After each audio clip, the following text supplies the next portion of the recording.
माना जाता है कि भगवान विष्णु जब चारों धामों पर बसे अपने धामों की यात्रा पर जाते हैं तो हिमालय की ऊंची चोटियों पर बने अपने धाम बद्रीनाथ के में स्नान करते हैं। पश्चिम में गुजरात के द्वारिका में वस्त्र पहनते हैं, पुरी में भोजन करते हैं और दक्षिण में रामेश्वर में विश्राम करते हैं। द्वापर के बाद भगवान कृष्ण पुरी में निवास करने लगे और बन गए जगत के नाथ अर्थात जगन्नाथ। पुरी का जगन्नाथ धाम चारों धामों में से एक है। यहाँ भगवान जगन्नाथ बड़े भाई बलभद्र और बहन सुभद्रा के साथ विराजते हैं। हिंदुओं की प्राचीन और पवित्र 7 नगरियों में पुरी उड़ीसा राज्य के समुद्र तट पर बसा है। जगन्नाथ मंदिर विष्णु के 8वें अवतार श्री कृष्ण को पर समर्पित है। भगवान भारत के पूर्व में बंगाल की खाड़ी में पूर्वी छोर पर बसी पवित्र नगरी पुरी उड़ीसा की राजधानी भुवनेश्वर से थोड़ी दूर पर है। आज का उड़ीसा प्राचीन काल में उत्कल प्रदेश के नाम से जाना जाता था। यहाँ देश की समृद्ध बंदरगाहों थी, जहाँ जावा, सुमात्रा, इंडोनेशिया, थाईलैंड और अन्य कई देशों का इन्हीं बंदरगाहों के रास्ते व्यापार होता था। पुराणों में इसे धरती का वैकुंठ कहा जाता है। यह भगवान विष्णु के 4 धामों में से एक है। इसे श्री क्षेत्र, श्री पुरुषोत्तम क्षेत्र, सात क्षेत्र, नीलांचल, नीलगिरी और श्री जगन्नाथपुरी भी कहते हैं। यहाँ लक्ष्मीपति विष्णु ने तरह तरह की लीलाएं की थी। ब्रह्म और संत पुराण के अनुसार यहाँ भगवान विष्णु पुरुषोत्तम नील माधव के रूप में अवतरित हुए और सवर जनजाति के परम पूज्य देवता बन गए। सवर जनजाति के देवता होने के कारण यहाँ भगवान जगन्नाथ का रूप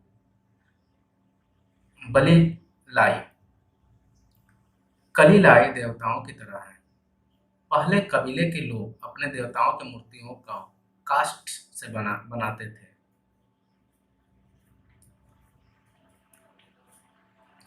जगन्नाथ मंदिर में सबर जनजाति के पुजारियों के अलावा ब्राह्मण पुजारी भी हैं।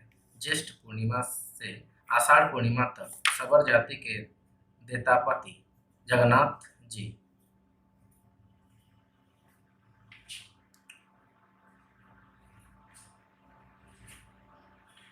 जगन्नाथ मंदिर में सवर जनजाति के पुजारियों के अलावा ब्राह्मण पुजारी भी हैं। ज्येष्ठ पूर्णिमा से आषाढ़ पूर्णिमा तक सबर जाति के देवतापति जगन्नाथ जी की सारी रीतियां करते हैं।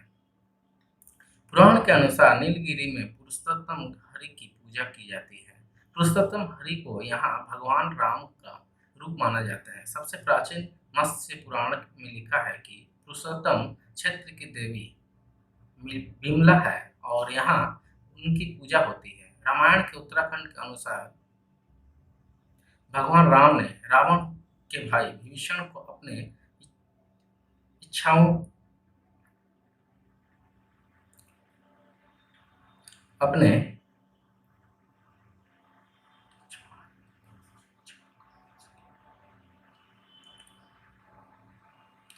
इक्ष्वाकु वंश के कुल देवता भगवान जगन्नाथ की आराधना करने को कहा। आज भी पुरी के श्री मंदिर में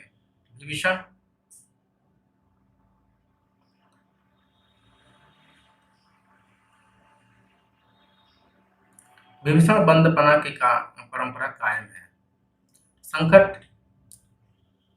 स्कंद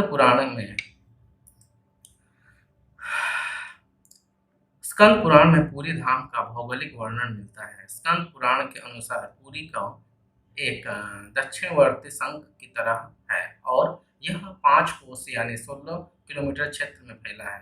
माना जाता है कि इसका लगभग 2 कोस क्षेत्र बंगाल की खाड़ी में डूब चुका है। इसका उदर में समुद्र की सुनहरी रेत जिसे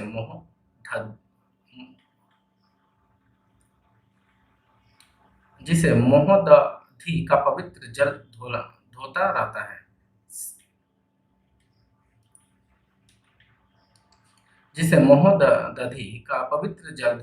है। सिर वाला क्षेत्र पश्चिम दिशा में है, जिसकी रक्षा महादेव करते हैं। शंख के दूसरे घेरे में शिव का दूसरा रूप ब्रह्म कपाल मोचन विराजमान है। माना जाता है कि भगवान ब्रह्मा का एक सिर महादेव की हथेली में चिपक गया था और यह यह यहीं आकर गिर गया था। तभी से यहाँ पर महादेव के ब्रह्मा रूप में पूजा करते हैं। शंख के तीसरे वृत्त में माँ विमला और नाभि स्थल में भगवान जगन्नाथ रथ सिंहासन पर विराजमान है।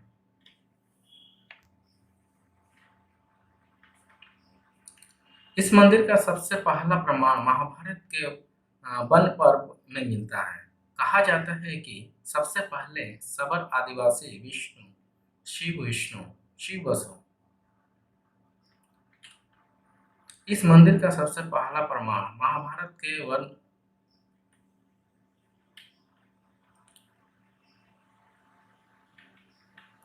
इस मंदिर का सबसे पहला प्रमाण महाभारत के वन पर्व में मिलता है। कहा जाता है कि सबसे पहले सबर आदिवासी विश्ववसु ने नीलमाधव के रूप में इनकी पूजा की थी। आज भी पुरी के मंदिरों में कई सेवक हैं जिन्हें दैतापति के नाम से जाना जाता है। राजा इंद्र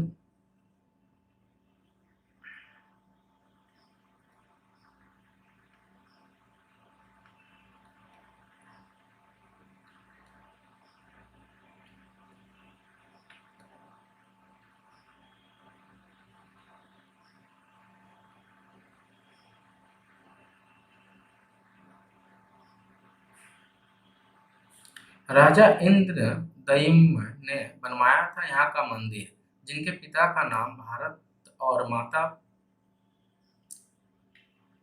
सुमति था।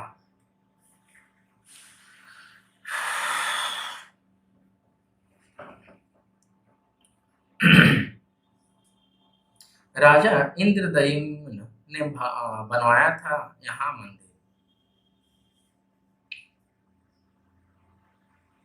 राजा इंद्रदयुम्न ने बनवाया था यहाँ मंदिर। इनका पिता का नाम भारत और माता का नाम सुमति था। राजा इंद्रदयुम्न को सपने में हुए थे जगन्नाथ के दर्शन। कई ग्रंथों में राजा इंद्रमयुम्न और उनके यज्ञ के बारे में विस्तार में लिखा है।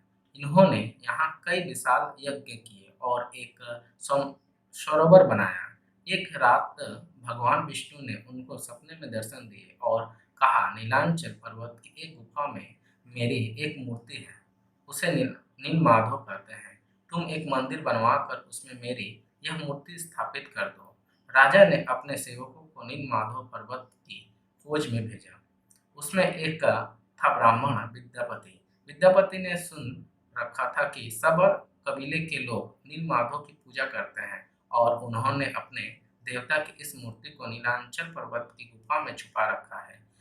यह भी जानता था कि सबर कबीले का मुखिया विश्ववसु नीलमाधव का उपासक है और उसी ने मूर्ति को गुफा में छुपा रखा है। चतुर विद्यापति ने मुखिया की बेटी से विवाह कर लिया। आखिर में वह अपनी पत्नी के जरिए नीलमाधव की गुफा तक पहुंचने में सफल हो गया। उसने मूर्ति चुरा ली और राजा को लाकर दे दी। विष्णु वसु अपने आराध्य देव की मूर्ति चोरी होने से बहुत दुखी हुआ। अपने भक्त के दुख में भगवान भी दुखी हो गए। भगवान गुफा को लौट गए, लेकिन साथ ही राज इंद्रदयुम्न से वादा किया कि वह एक दिन उनके पास जरूर लौटेंगे, बशर्ते कि वह एक दिन उनके लिए विशाल मंदिर बनवा दे। राजा ने मंदिर बनवा दिया और भगवान विष्णु से मंदिर में विराजमान होने के लिए कहा। भगवान ने कहा कि तुम मेरी मूर्ति बनवा के लिए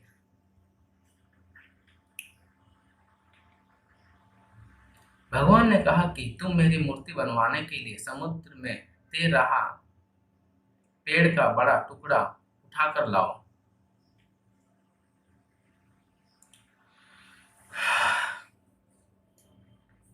भगवान ने कहा कि तुम मेरा मूर्ति बनाने के लिए समुद्र में तैर रहा पेड़ का बड़ा सा टुकड़ा उठाकर लाओ, जो द्वारिका से समुद्र में तैरकर पूरी आ रहा है। राजा के सेवकों ने उस पेड़ के टुकड़े को तो ढूंढ लिया, लेकिन सब लोग मिलकर भी उस पेड़ को नहीं उठा पाए। तब राजा को समझ में आ गया कि नीलमाधव ने अनन्य भक्त सबर कबीले के मुखिया विश्ववसु की ही सहायता लेना पड़ेगी। सब उस वक्त हैरान रह गए जब विश्ववसु भारी भरकम लकड़ी को उठाकर मंदिर तक ले आया। अब बारी थी लकड़ी के भगवान की मूर्ति गढ़ने की। राजा के कारीगरों ने लाख कोशिश कर ली, लेकिन कोई भी लकड़ी में एक छेद तक नहीं कर पाए। तब तीनों लोग के कुशल कारीगर भगवान विश्वकर्मा एक बूढ़े व्यक्ति का रूप धारण कर आए। उन्होंने राजा को कहा कि वे नील माधव की मूर्ति बना सकते हैं, लेकिन साथ ही उन्होंने अपनी शर्त भी रख ली। वे 21 दिन की मूर्ति बनवाने और बनाएंगे। वे अब वे 21 दिन की मूर्ति बनाएंगे और अकेले में बनाएंगे। कोई उनको बताते हुए नहीं देख सकता।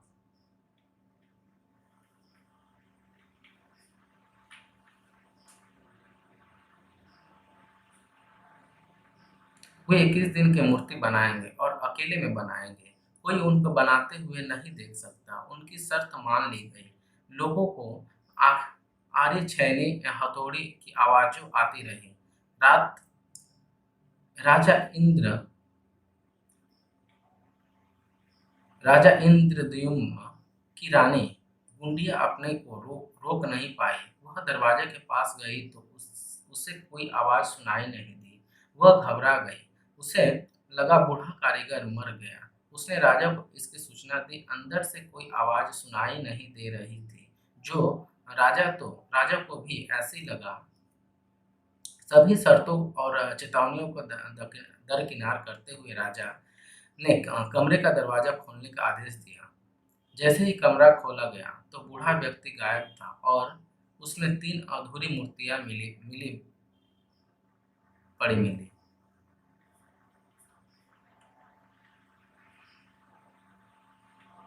जैसे ही कमरा खोला गया तो बूढ़ा व्यक्ति गायब था और उसमें 3 अधूरी मूर्ति मिली पड़ी। भगवान नीलमाधव और उनके भाई के छोटे छोटे हाथ बने थे। भगवान नीलमाधव और उनके भाई के छोटे-छोटे हाथ बने थे, लेकिन उनकी टाँगें नहीं, जबकि सुभद्रा के हाथ-पाँव बनाए ही नहीं गए थे। राजा ने इसे भगवान की इच्छा मानकर इन्हीं अधूरी मूर्तियों को स्थापित कर दिया। तब से लेकर आज तक तीनों भाई-बहन की इसी रूप में विद्यमान हैं। वर्तमान में जो मंदिर है,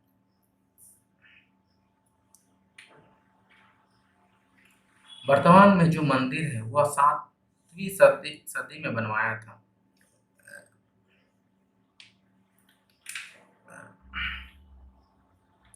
वर्तमान में जो मंदिर है वो 7वीं सदी में बनाया था। हालांकि इस मंदिर का निर्माण ईसा पूर्व 2 में भी हुआ था।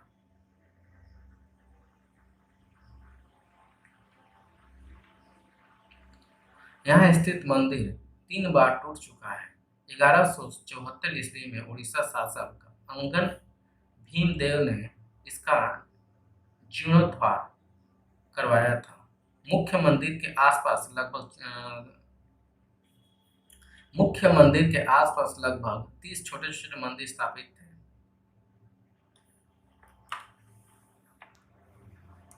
हवा के विपरीत लहराता ध्वज। श्री जगन्नाथ मंदिर के ऊपर स्थापित लाल ध्वज सदैव हवा के विपरीत दिशा में लहराता है। ऐसा किस कारण होता है यह तो वैज्ञानिक भी बता नहीं सकते, लेकिन यह निश्चित ही आश्चर्यजनक बात है। यह भी आश्चर्य की यह भी आश्चर्य है कि प्रतिदिन सायंकाल मंदिर के ऊपर स्थापित ध्वज को मानव द्वारा उल्टा चढ़कर बदला जाता है।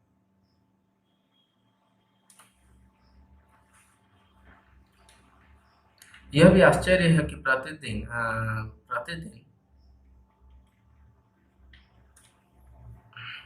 यह भी आश्चर्य है कि यह प्रतिदिन इसकी ध्वज बदली जाती है। जो भारत के किसी भी मंदिर में ऐसा रोजाना किसी ध्वज को बदला नहीं जाता है। जो पुरी की मंदिर ही एक है जो डेली बदला जाता है। पुरी का मंदिर में एक ऐसा खासियत बात है। पुरी के मंदिर में एक आश्चर्यजनक बात ऐसा है जो इसका ध्वज रोजाना बदली जाती है और भारत में किसी भी मंदिर में रोजाना ऐसा नहीं किया जाता है। जो पुरी के मंदिर में ही इसका ध्वज रोज़ाना बदला जाता है।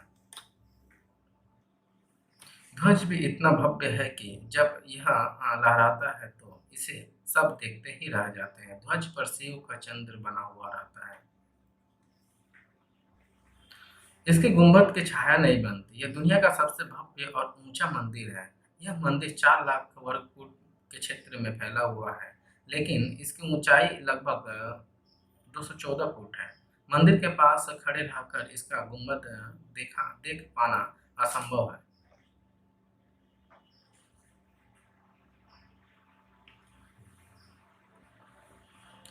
गुम्बद की छाया नहीं बनती। यह दुनिया का सबसे भव्य और ऊंचा मंदिर है। यह मंदिर 4 लाख वर्ग फुट क्षेत्र में फैला है और इसकी ऊंचाई लगभग 214 फुट है। मंदिर के पास खड़े रहकर इसका गुम्बद देख पाना असंभव है। मुख्य गुम्बद की छाया दिन में किसी भी समय अदृश्य ही रहती है।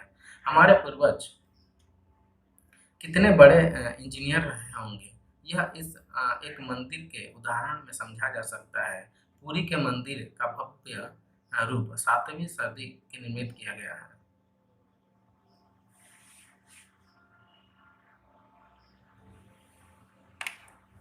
हमारे पूर्वज कितने बड़े इंजीनियर रहे होंगे, यह एक इस हमारे पूर्वज कितने बड़े इंजीनियर रहे होंगे, यह एक मंदिर के उदाहरण में समझा जा सकता है। पूरी मंदिर का भव्य रूप 7वीं सदी में निर्मित किया गया। चमत्कारी दूरदर्शन चक्र।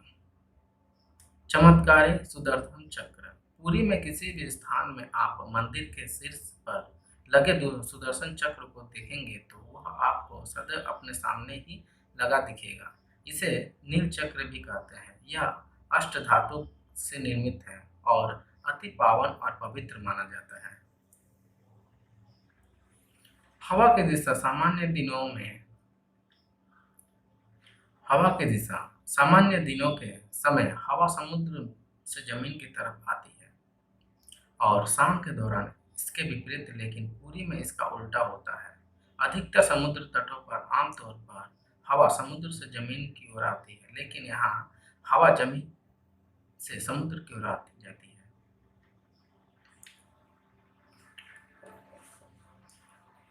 हवा की दिशा सामान्य दिनों में समय हवा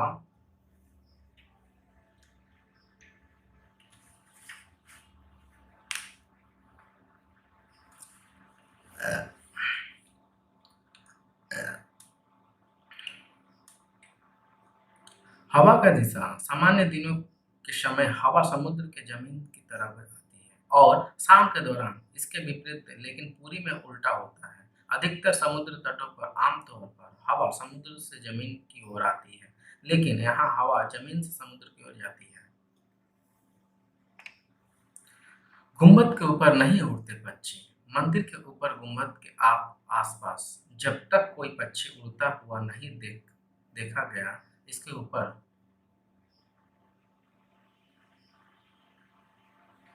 गुंबद के ऊपर नहीं उड़ते पक्षी। मंदिर के ऊपर गुंबद के आसपास अब तक कोई पक्षी उड़ता हुआ नहीं देखा गया।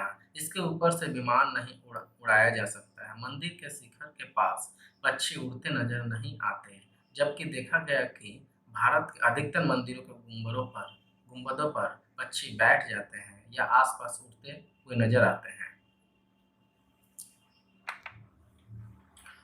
दुनिया का सबसे बड़ा रसोई घर। 500 रसोई 300 सहयोगियों के साथ बनाते हैं भगवान जगन्नाथ जी का प्रसाद। लगभग 20 लाख भक्त कर सकते हैं यहाँ भोजन। कहा जाता है कि मंदिर के प्रसाद कुछ हजार लोगों के लिए ही क्यों न बनाया गया हो, लेकिन इससे लाखों लोगों का भी पेट भर सकता है। मंदिर के अंदर पकाने के लिए भोजन मात्र मात्रा पूरी दुनिया का सबसे बड़ा रसोई घर। 500 रसोइया 300 सहयोगियों के साथ भगवान श्री जगन्नाथ का प्रसाद बनता है। लगभग 20 लाख भक्त कर सकते हैं यहाँ भोजन। कहा जाता है कि मंदिर में प्रसाद कुछ ही हजार लोगों के लिए क्यों न बनाया गया हो, लेकिन इसमें लाखों लोगों का पेट भर सकता है। मंदिर के अंदर पकाने के लिए भोजन की पूरी मात्रा पूरे वर्ष के लिए रहती है। प्रसाद की एक भी मात्रा कभी व्यर्थ नहीं जाती। मंदिर की रसोई प्रसाद पकाने के लिए 7 बर्तन एक दूसरे पर रखे जाते हैं और सब कुछ लकड़ी पर ही पकाया जाता है। इस प्रक्रिया में शीर्ष बर्तन में सबसे पहले सामग्री पकती है, क्रमशः नीचे की तरफ एक के बाद एक पकने लगती है।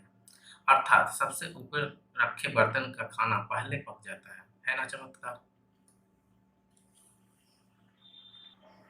समुद्र की ध्वनि मंदिर के सिंह द्वार में पहला कदम प्रवेश करने पर ही आप सागर द्वार निर्मित किसी भी ध्वनि को नहीं सुन सकते हैं। आप एक ही कदम को पार करें, तब आप इसे सुन सकते हैं।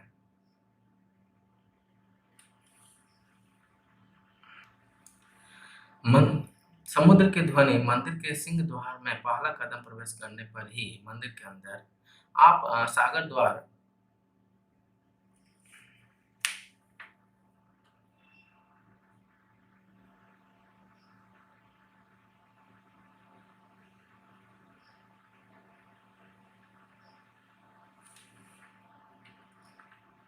मंदिर के अंदर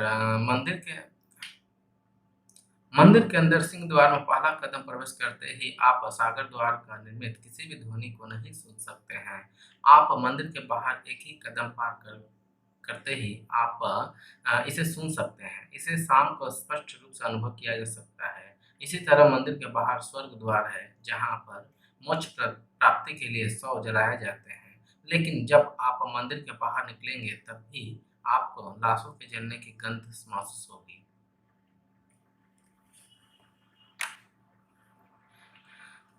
रूप बदलती मूर्ति।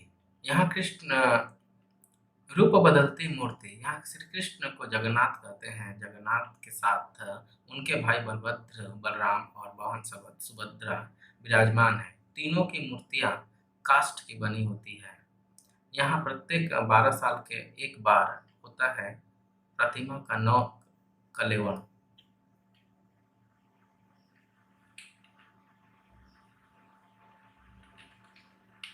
रूप बदलती मूर्ति।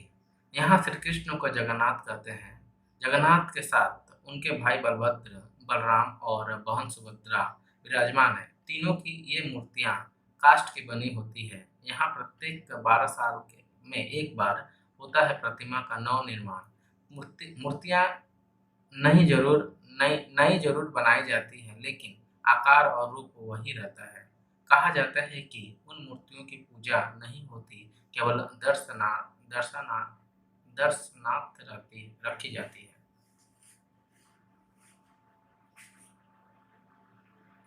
मूर्तियाँ नई जरूर बनाई जाती है, लेकिन आकार और रूप वही रहता है। कहा जाता है कि उन मूर्तियों की पूजा नहीं होती, केवल दर्शनार्थ रखी गई है।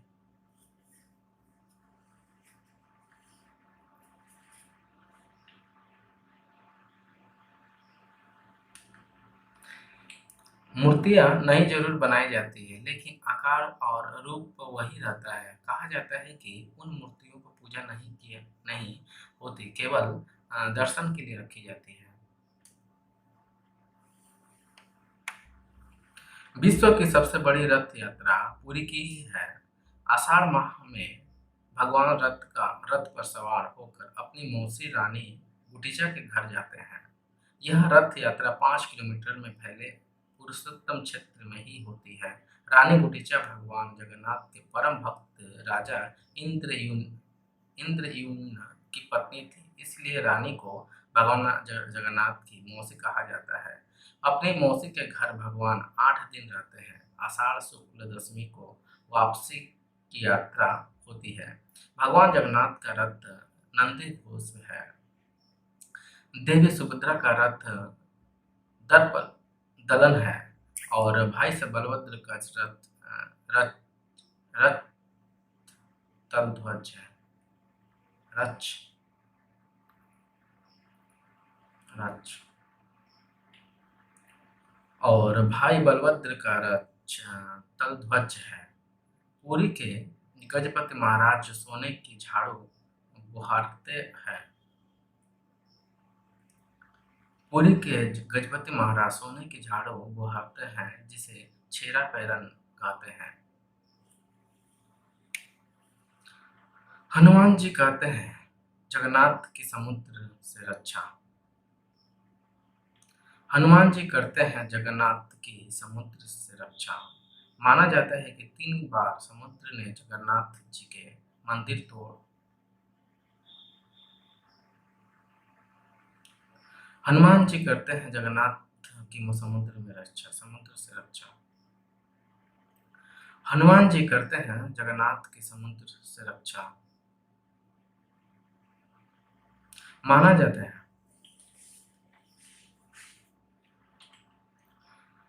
हनुमान जी करते हैं जगन्नाथ की समुद्र से रक्षा। माना जाता है कि 3 बार समुद्र ने जगन्नाथ जी के मंदिर को तोड़ दिया था। कहते हैं कि महाप्रभु जगन्नाथ ने वीर मारुति हनुमान जी को यहाँ समुद्र का नियंत्रण करने हेतु नियुक्त किया था।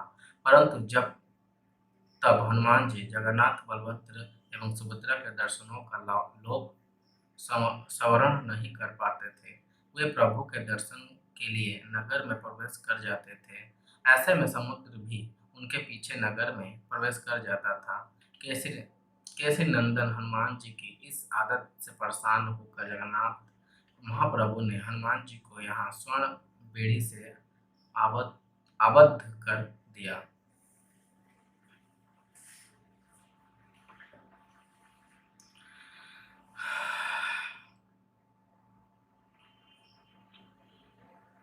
यहाँ जगन्नाथपुरी में ही सागर तट पर बेदी हनुमान का प्राचीन एवं प्रसिद्ध मंदिर है। भक्त लोग बड़े बेड़ी में जकड़े हनुमान जी के दर्शन करने के लिए आते हैं। महान सिख सम्राट महाराजा रणजीत सिंह ने इस मंदिर को प्रचुर मात्रा में स्वर्ण दान किया था, जो कि उनके द्वार स्वर्ण मंदिर अमृतसर को दिए गए स्वर्ण से कहीं अधिक था। 5 पांडवों की अज्ञातवास के दौरान भगवान जगन्नाथ के दर्शन करने आए थे। श्री मंदिर के अंदर पांडवों का स्थान अब भी मौजूद है। भगवान जगन्नाथ जब चंदन यात्रा करते भगवान जगन्नाथ जब चंदन यात्रा करते हैं तो 5 पांडव उनके साथ निरंतर संवर जाते हैं। कहते हैं कि इस ईसा मसीह सिल्क रूट से होते हुए जब कश्मीर आए थे, तब बेतलेहम बेतलेहम जाते वक्त उन्होंने भगवान जगन्नाथ के दर्शन किए थे। 9वीं शताब्दी में आदि शंकराचार्य ने यहाँ की यात्रा की थी और यहाँ पर उन्होंने 4 मठों से एक गोवर्ध मठ की स्थापना की थी। इस मंदिर में गैर भारतीय धर्म के लोगों का प्रवेश प्रतिबंध है। माना जाता है कि ये प्रतिबंध कई विदेशियों द्वारा मंदिर और निकटवर्ती क्षेत्रों में घुसपैठ और हमलों के कारण लगाए गए हैं। पूर्व में मंदिर को क्षति पहुंचाने के प्रयास किए जाते हैं। हिंदुओं के चारों धामों में से एक बद्रीनाथ धाम भगवान विष्णु का निवास स्थल है। यह भारत के उत्तरांचल राज्य में अलकनंदा नदी के बाएं तट पर नए और नारायण नामक 2 पर्वत श्रेणियों के बीच स्थित है। गंगा नदी की मुख्य धारा के किनारे बसा यह तीर्थ स्थल हिमालय में समुद्र तल से 3050 मीटर की ऊंचाई पर स्थित है।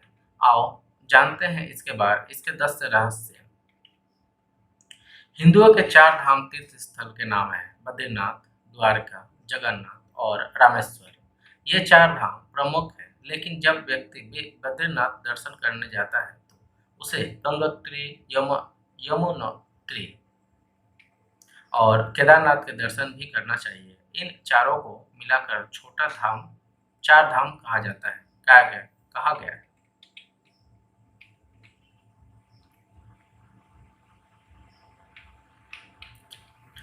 हिंदुओं के 4 धाम तीर्थ स्थल के नाम हैं बद्रीनाथ, द्वारका, जगन्नाथ और रामेश्वर। ये 4 धाम प्रमुख हैं, लेकिन जब व्यक्ति बद्रीनाथ दर्शन करने जाता है तो उसे गंगोत्री, यमुनोत्री और केदारनाथ के दर्शन भी करना चाहिए।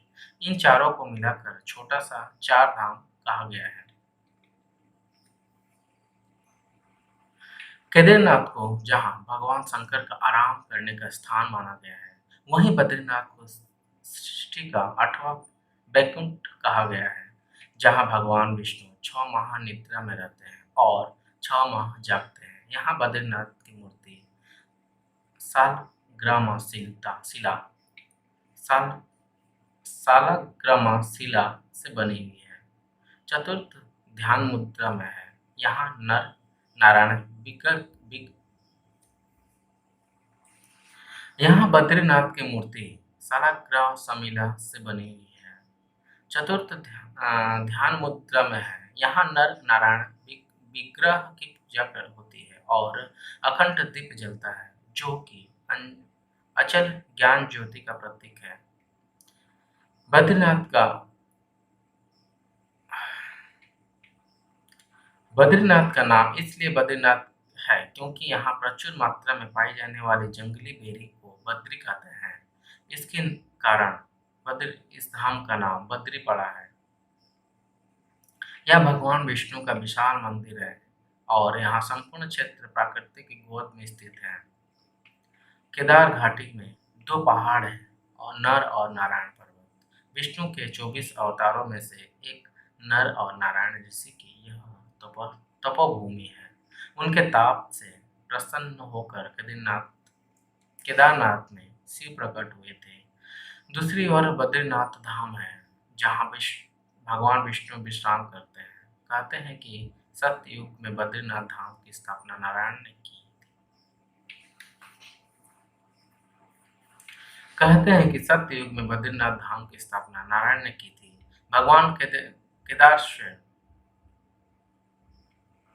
भगवान केदारेश्वर ज्योतिर्लिंग के दर्शन के बाद बद्री क्षेत्र में भगवान नारायण का दर्शन करने से मनुष्य के सारे पाप नष्ट हो जाते हैं और उसे जीवन मुक्ति भी प्राप्त हो जाती है। इसी आवश्यक को शिव पुराण के कोटि रुद्र संहिता में भी व्यक्त किया गया है।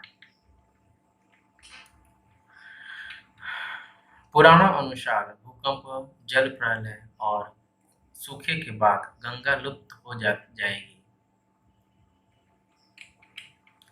पुराणों के अनुसार भूकंप, जल प्रलय और सूखे के बाद गंगा लुप्त हो जाएगी और इसी गंगा की कथा के साथ जुड़ी है बद्रीनाथ और केदारनाथ तीर्थ स्थल की रोचक कहानी।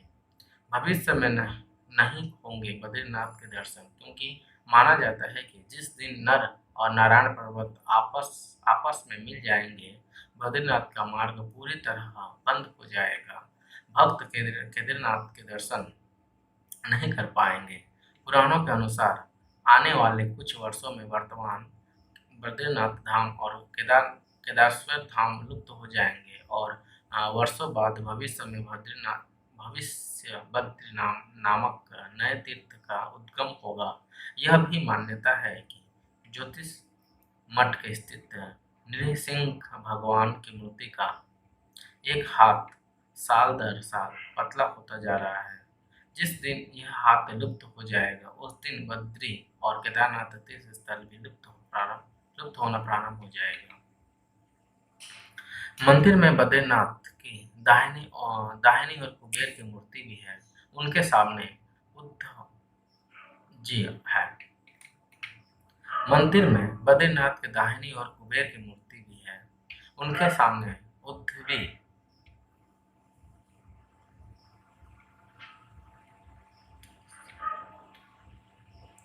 उनके सामने उद्धव जी है तथा उत्सव मूर्ति है। उत्सव मूर्ति शीतकाल में बर्फ जमने पर जोशी पीठ उनके सामने उद्धव जी है। उनके सामने उद्धव जी है तथा उत्सव मूर्ति है। उत्सव मूर्ति शीतकाल में बर्फ जमने पर जोशी मठ में ले जाई जाती है। उद्धव जी के पास ही चरण पादुका है। बाईं ओर नर नारायण की मूर्ति है। इनके समीप ही श्री देवी और भूदेवी है। भगवान विष्णु की प्रतिमा वाला वर्तमान मंदिर 3133 मीटर की ऊंचाई पर स्थित है।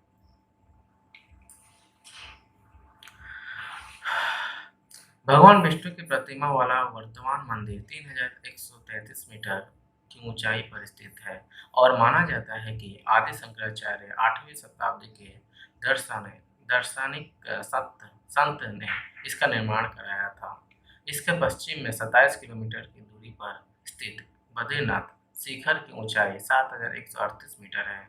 बद्रीनाथ में एक मंदिर है जिसमें बद्रीनाथ या विष्णु की देवी है।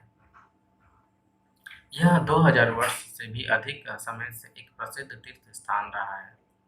बद्रीनाथ में अन्य कई प्राचीन स्थल हैं, जैसे अलकनंदा के तट पर स्थित अद्भुत गर्म झरना जिसे तप्त कुंड कहा जाता है, एक समतल चबूतरा जिसे ब्रह्म कपाल कहा जाता है। पौराणिक पौराणिक कथाओं में उल्लेखित एक शांत सांप सिल्ला है, शेषनाग की कथित छापा छाप वाला एक शिलाखंड शेष नेत्र है।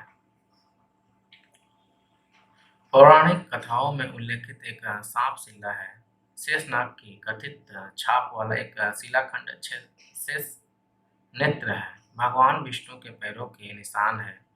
चरण पादुका बद्रीनाथ से नजर आने वाला बर्फ से ढाका ऊंचा शिखर नीलकंठ जो गढ़वाला क्वीन के नाम से जाना जाता है।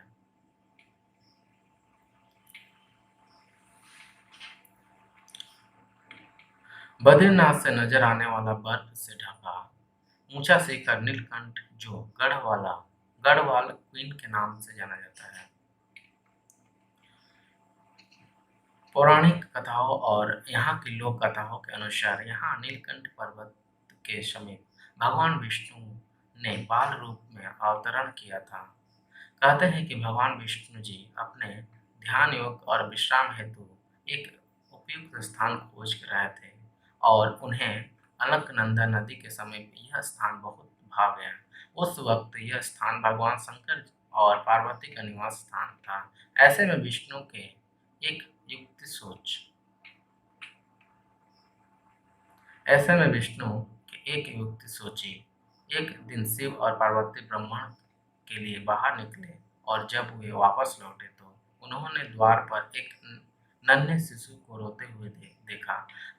माता पार्वती की ममता जाग उठी। वह उस शिशु को उठाने लगे।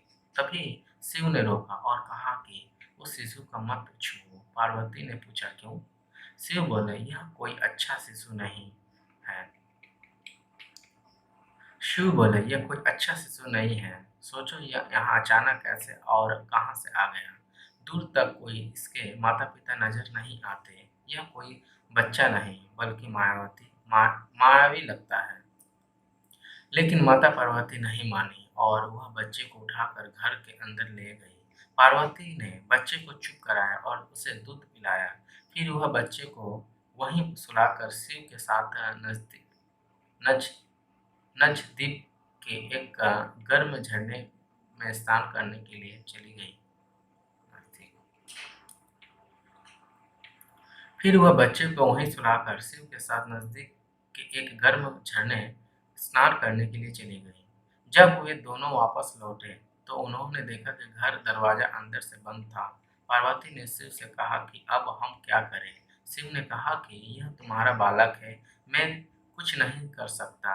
अच्छा होगा कि हम कोई नया ठिकाना ढूंढ लें, क्योंकि अब दरवाजे नहीं खुलने वाले क्योंकि अब दरवाजा नहीं खुलने वाला। अच्छा होगा कि हम कोई नया ठिकाना ढूंढ लें, क्योंकि अब दरवाजा नहीं खुलने वाला है और मैं बलपूर्वक इस दरवाजे को नहीं खोलूंगा।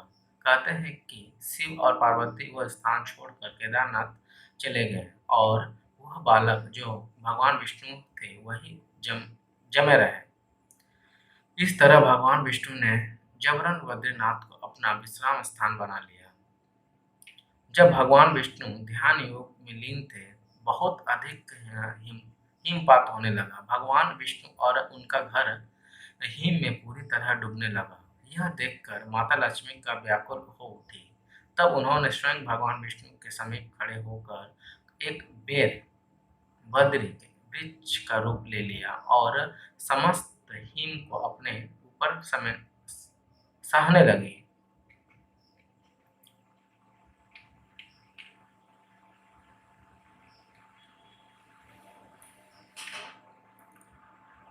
तब उन्होंने स्वयं भगवान विष्णु के समीप खड़े होकर एक बैल, जिसे बद्री के वृक्ष का रूप ले लिया।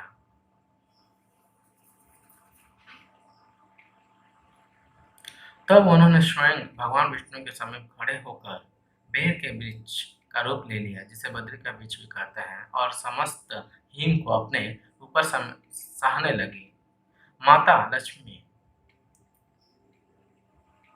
माता लक्ष्मी जी भगवान विष्णु को धूप, वर्षा और हिम से बचाने की कठोर तपस्या में जुट गई।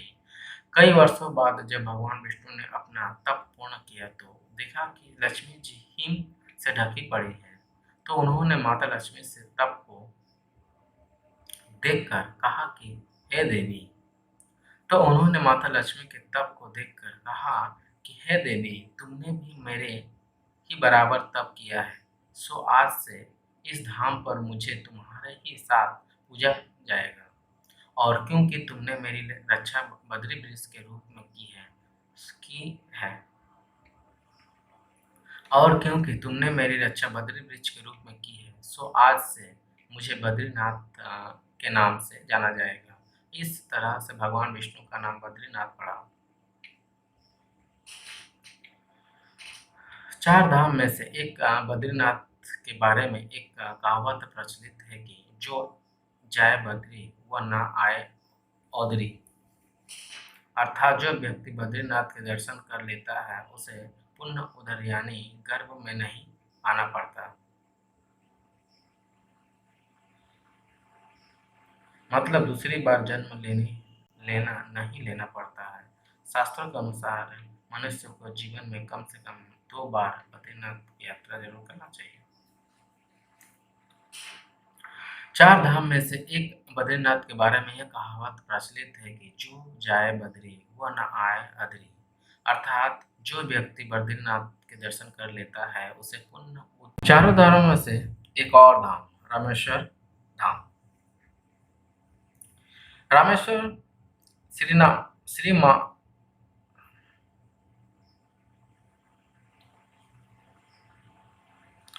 रामेश्वरम श्रीना रामेश्वरम श्री राम लिंगेश्वरम ज्योतिर्लिंग हिंदुओं का एक प्रसिद्ध तीर्थ स्थल है। यह हिंदुओं का सबसे पवित्र स्थानों में से एक माना जाता है।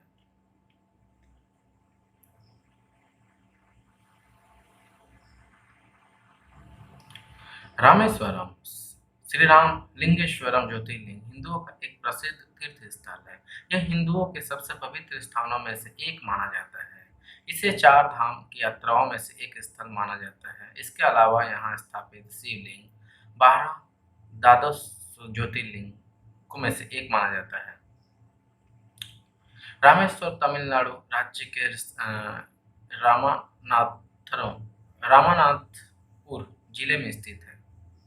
रामेश्वर तमिलनाडु राज्य के रामनाथपुर जिले में से स्थित है।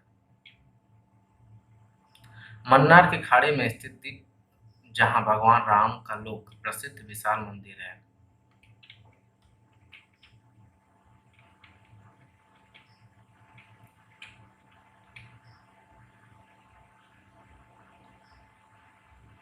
किंवदंतियों के अनुसार भगवान राम भगवान विष्णु के 7वें अवतार थे, जिन्होंने यहाँ अपनी पत्नी सीता को रावण के चंगुल से बचाने के लिए यहाँ से श्रीलंका तक के लिए एक पुल का निर्माण किया था। पुराणों के रामेश्वरम का नाम गंधमादन है।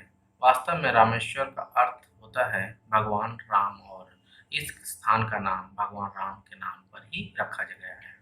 यहाँ स्थित प्रसिद्ध रामानाथ स्वामी मंदिर भगवान राम को समर्पित है। इस मंदिर में हर साल लाखों श्रद्धालु यात्रा करने आते हैं और ईश्वर का आशीर्वाद लेते हैं। ऐसा भी माना जाता है कि रामेश्वर वह स्थान है जहां भगवान राम ने अपने सभी पापों का प्रायश्चित करने का निर्णय लिया। भगवान राम ने एक ब्राह्मण रावण को मारने के बाद इस स्थान पर तपस्या करने की इच्छा जताई थी। भगवान राम यहाँ एक बड़ी सी शिवलिंग का निर्माण करना चाहते थे और हिमालय से इसके लिए उन्होंने हनुमान जी से हिमालय से लिंग लाने को कहा था। ऐसा माना जाता है कि श्री रामेश्वरम रा ऐसा माना जाता है कि ऐसा माना जाता है श्री रामनाथ स्वामी मंदिर में स्थित मूर्ति वही वही मूर्ति है। भारत के उत्तर में काशी की जो सामान्य है भारत के उत्तर में काशी की जो मान्यता है वही दक्षिण में रामेश्वर की है। रामेश्वर चेन्नई से लगभग 4,250 मील दक्षिण पूर्व में है। यह हिंद महासागर और बंगाल की खाड़ी में चारों ओर से घिरा हुआ एक सुंदर शंख आकार द्वीप है। बहुत पहले यह द्वीप भारत की मुख्य भूमि के साथ जुड़ा हुआ था, परंतु की लहरें बाद में सागर की लहरों ने इस मिलाने वाली कड़ी को काट डाला, जिससे वह चारों ओर पानी से घिरा हुआ टापू बन गया।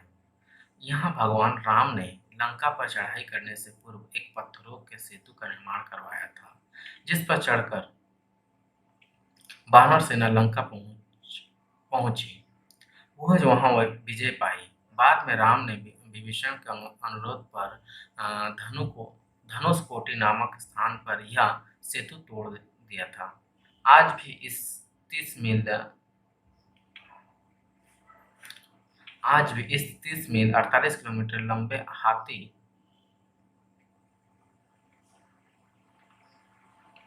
आज भी इस 30 मील 48 किलोमीटर लंबे आदि सेतु के अवशेष सागर में दिखाई देते हैं। यहाँ के मंदिर के तीसरे प्रकार का गलियारा विश्व का सबसे लंबा गलियारा है। रामेश्वर में 64 तीर्थ या पवित्र जल के स्रोत है। इसमें रामेश्वर में 64 तीर्थ या पवित्र जल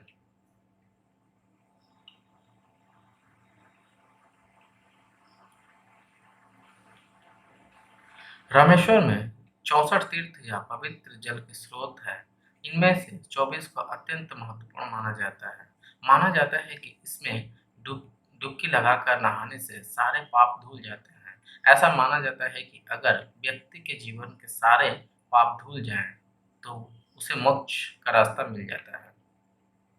जिस स्थान पर यह टापू मुख्य भूमि से जुड़ा हुआ था, वहाँ इस समय 2.5 मील चौड़ी एक खाड़ी है। शुरू में इस खाड़ी को नावों के पार किया जाता था। शुरू में इस खाड़ी को नावों से पार किया जाता था। बताया जाता था कि बहुत पहले धनुषकोटि शुरू में इस खाड़ी को नावों में पार किया जाता था। बताया जाता है कि बहुत पहले धनुषकोटि से मन्नार द्वीप तक पैदल चलकर भी लोग जाते थे, लेकिन 1480 ईस्वी में एक चक्रवाती तूफान ने इसे तोड़ दिया।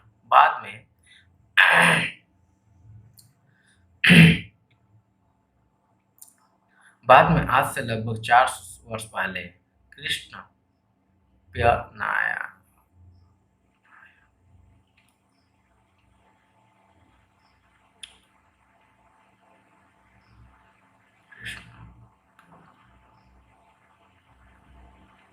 बाद में आज से लगभग 400 साल पहले कृष्ण ने अपन नाम के एक राजा ने उसे पर पत्थर का बहुत बड़ा पुल बनवाया।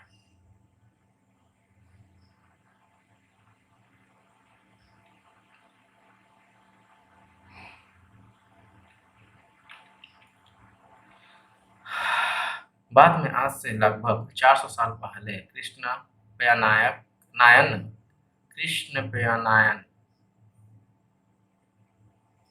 बाद में आज से लगभग 400 साल पहले कृष्ण पयानायन नाम के एक राजा ने उस पर पत्थर का एक बहुत बड़ा पुल बनवाया। अंग्रेजों के आने के बाद उस पुल की जहत पर रेल का पुल बनाने का विचार हुआ।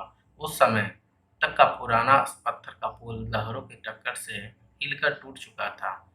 एक जर्मन इंजीनियर की मदद से उस टूटे पुल का रेल का एक सुंदर पुल बनवाया। इस समय यही पुल रामेश्वर को भारत से रेल सेवा द्वारा जोड़ता है। रामेश्वर में दक्षिण में कन्याकुमारी नामक प्रसिद्ध तीर्थ है। रत्नाकर कहलाने वाली बंगाल की खाड़ी यही पर हिंद महासागर में मिलती है। रामेश्वरम और सेतु बहुत प्राचीन है, परंतु रामनाथ का मंदिर उतना पुराना नहीं है। दक्षिण के कुछ और मंदिर ढेर डेढ़ 2000 साल पहले के बने हैं, जबकि रामनाथ के मंदिर को बने अभी कुल 800 वर्ष से भी कम हुए हैं। इस मंदिर के बहुत से भाग 50-60 साल पहले हैं। मंदिर में विशाल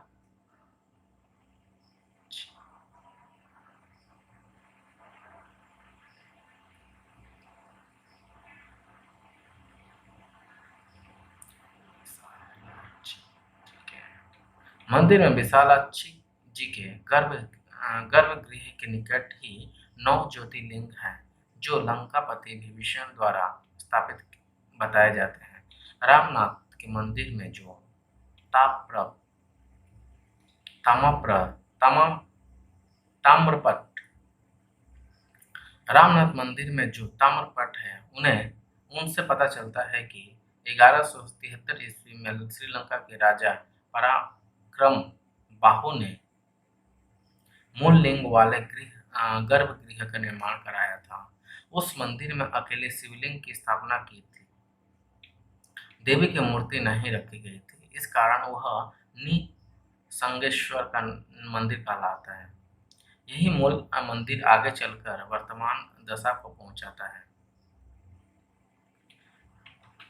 बाद में 15वीं शताब्दी में राजा उदयन सेतुपति और निकटस्थ नागुर निवासी वैश्य ने 1450 ईस्वी इसका 78 फीट ऊंचा गोपुरम निर्माण करवाया था। बाद में मदुरई के एक देवी भक्त ने इसका जीर्णोद्धार करवाया था। 16वीं शताब्दी के दक्षिणी भाग में द्वितीय परकोटे की दीवार का निर्माण तिरुमय सेतुपति ने करवाया था। इनकी वह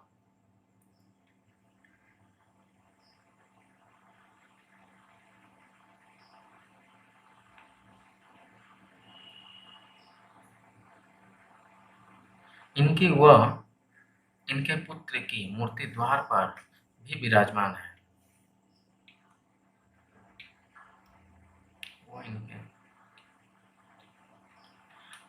वो इनके पुत्र की मूर्ति द्वार पर भी विराजमान है। इसी शताब्दी में मदुरई के राजा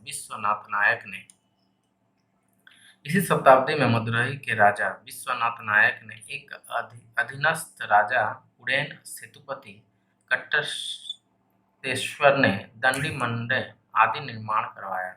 नंदी मंडप 22 फीट लंबा, 12 फीट चौड़ा।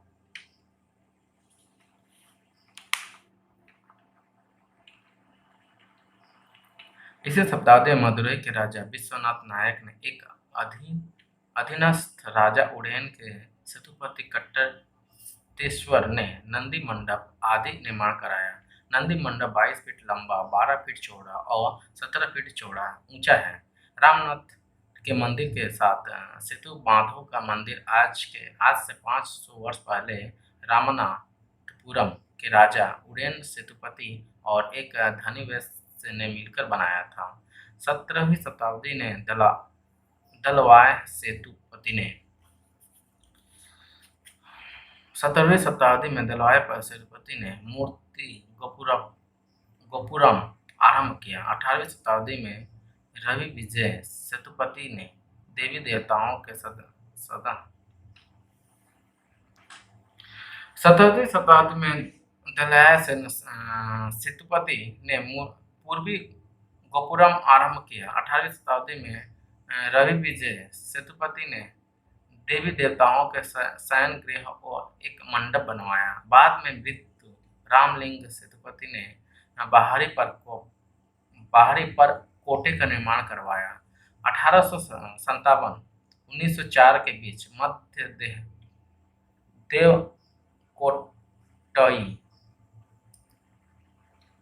देवकटई से एक परिवार ने 126 फीट ऊंचा 9 द्वार सहित पूर्वी गोपुरम निर्माण करवाया। इसी परिवार ने 1907-1925 में गर्भगृह की मरम्मत करवाई। बाद में इन्होंने 1947 में महाकुंभाभिषेक भी करवाया।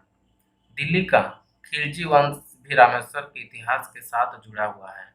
उदा अलाउद्दीन खिलजी की सेना अलाउद्दीन खिलजी की सेना ने जनरल इस शहर में आए थे और पांड्यंस की सेना भी उन्हें नहीं रोक पाई थी।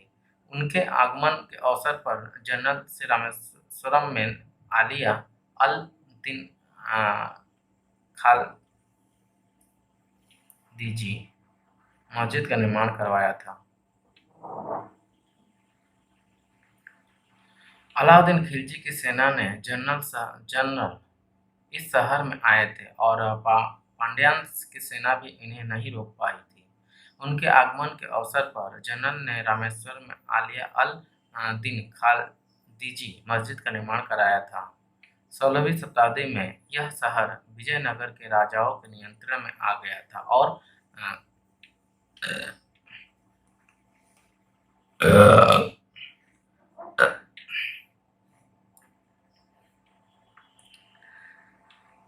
16वीं शताब्दी में यह शहर विजयनगर के राजाओं के नियंत्रण में आ गया था।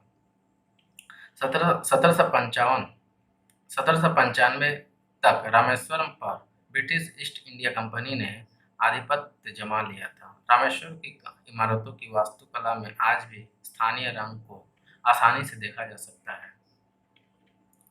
श्री रामेश्वर जी का मंदिर 1000 फुट लंबा, 650 फुट चौड़ा तथा 125 फुट ऊंचा है। इस मंदिर में प्रधान रूप से एक हाथ से भी कुछ अधिक ऊंची शिव जी की लिंग मूर्ति स्थापित है। इसके अतिरिक्त भी मंदिर में बहुत सी सुंदर सुंदर शिव प्रतिमाएं हैं। नंदी जी भी है। नंदी जी की भी एक विशाल और बहुत आकर्षक मूर्ति लगाई गई है। भगवान शंकर और पार्वती की जल प्रतिमा भी है, जिनकी शोभा यात्रा वार्षिकोत्सव पर निकाली जाती है। इस अवसर पर सोने और चांदी के वाहनों पर बैठाकर शिव और पार्वती की सवारी निकालती है। वार्षिकोत्सव पर रामेश्वरम ज्योतिर्लिंग को चांदी और त्रिपुंड और श्वेत उत्तरीय ने अलंकृत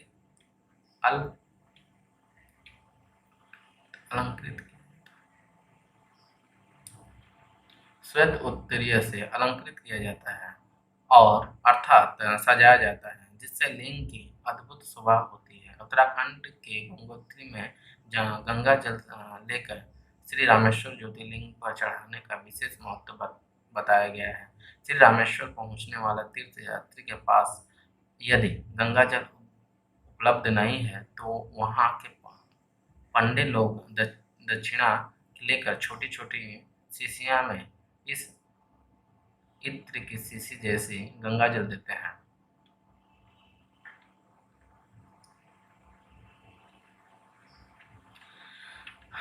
यात्रा का शास्त्रीय क्रम यह है कि यात्री को पहले ऊपर में जाकर गणेश जी का दर्शन करना चाहिए।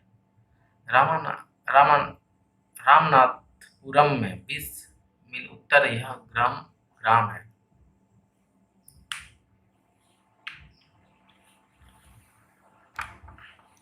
यात्रा का शास्त्रीय क्रम यह है कि यात्री को पहले ऊपर में जाकर गणेश जी का दर्शन करना चाहिए। रामनाथपुरम से 20 मील उत्तर में यह ग्राम है। यहाँ श्री राम द्वारा स्थापित श्री विनायक का मंदिर है।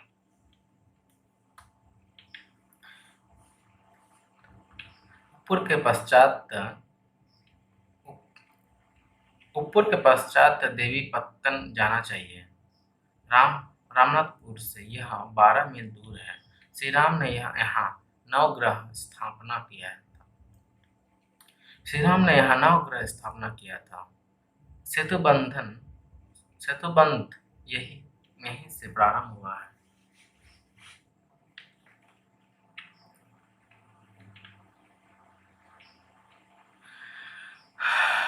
ऊपर के पश्चात देवी पत्तन जाना चाहिए। रामनाथपुर से यह 12 मील दूर है। श्री राम ने यहाँ नवग्रह स्थापना किया था। सेतुबंध यहीं से प्रारंभ हुआ है, अतः यह मूल सेतु है। यही देवी ने महिषासुर का वध किया था। यहाँ धर्म ने तप करके तांडव प्राप्त किया था। वाहन वान वान तो यहाँ धर्म से तप करके वाहनत्व प्राप्त किया है।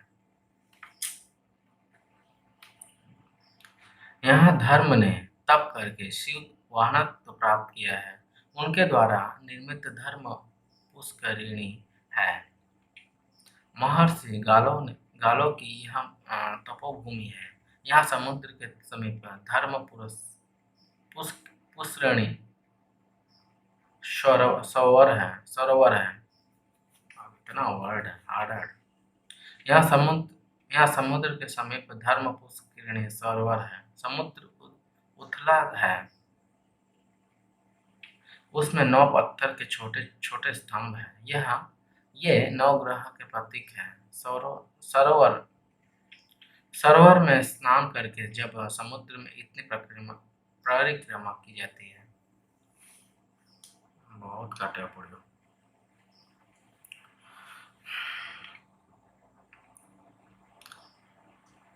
ये 9 ग्रह के प्रतीक है। सरोवर में स्नान करके जब समुद्र में इतनी परिक्रमा की जाती है। यहाँ कुछ दूरी पर महर्षि मर्दिनी देवी का मंदिर तथा बाजार में शिव मंदिर है। देवी पत्तन के पश्चात दर्भ शयन जाकर समुद्र में स्नान तथा मंदिर में दर्शन करना चाहिए। यह स्थान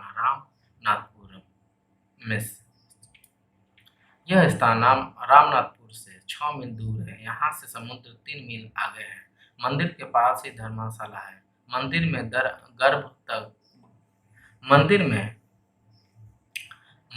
गर्भ पर सोए हुए श्री राम की मूर्ति है। मंदिर में गर्भ पर सोए हुए श्री राम की मूर्ति है। यह विशाल है। मंदिर की परिक्रमा में कई मूर्तियां हैं। समुद्र तट पर हनुमान जी का मंदिर है। रामनाथपुर से यात्री को पंबन जाकर भैरव तीर्थ में स्नान करना चाहिए। विधि तो इसके पश्चात धनुषकोटि जाने की है।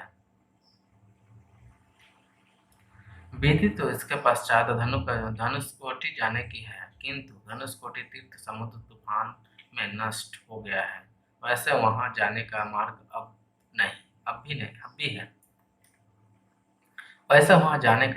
भी है। वहां समुद्र में 36 बार स्नान तथा बालू का पिंड देखकर तब रामेश्वर जाना चाहिए। वहां समुद्र में 36 बार स्नान तथा बालू का पिंड देखकर तब रामेश्वर जाना चाहिए।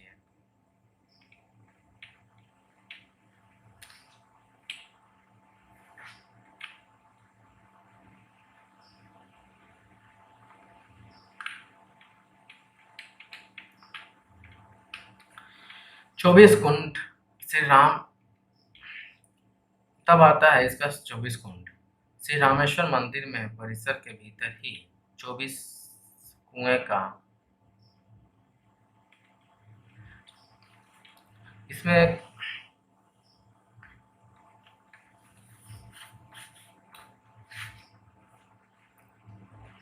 24 कुंड श्री रामेश्वर मंदिर में 24 कुंड श्री रामेश्वर मंदिर में परिसर के भीतर ही 24 कुओं का निर्माण कराया गया है। 24 कुंड श्री रामेश्वर मंदिर परिसर के भीतर ही 24 कुओं का निर्माण कराया गया है, जिसको तीर्थ कहा जाता है। इनके जल से स्नान करने का विशेष महत्व बताया गया है। इन कुओं का मीठा जल पीने योग्य भी है।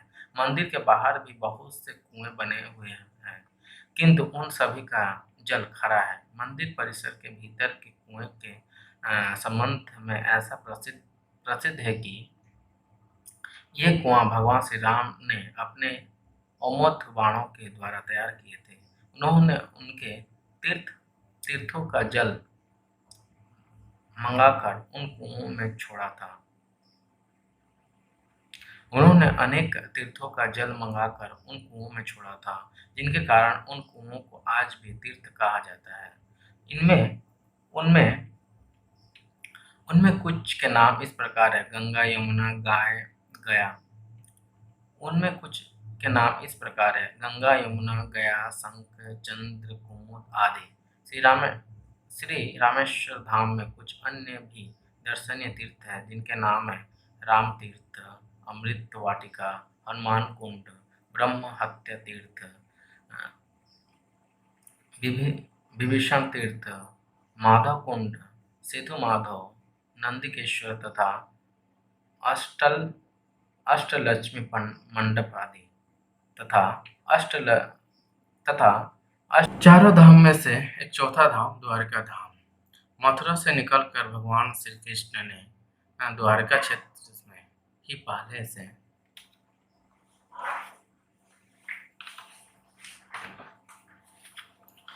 चारों धाम में से एक धाम द्वारका धाम। द्वारका धाम मथुरा से निकलकर भगवान श्री कृष्ण ने द्वारका क्षेत्र में ही पहले से स्थापित खंडहर हो चुके नगर क्षेत्र में एक नए नगर की स्थापना की थी। कहना चाहिए कि भगवान श्री कृष्ण ने अपने पूर्वजों की भूमि को फिर से रहने लायक बनाया था। लेकिन आखिर ऐसा क्या हुआ कि द्वारका नष्ट हो गई? किसने किया द्वारका को नष्ट? क्या प्राकृतिक आपदा से नष्ट हो गई द्वारका? क्या किसी आसमानी ताकत ने नष्ट कर दिया द्वारका को, या किसी समुद्र शक्ति ने उजाड़ दिया द्वारका को? आखिर क्या हुआ कि नष्ट हो गई द्वारका और फिर बाद में समुद्र में डूब गई? अंत तक बने रहे, इसके बारे में मैं बताऊंगा। डूब गई। इस सवाल की खोज कई वैज्ञानिकों ने की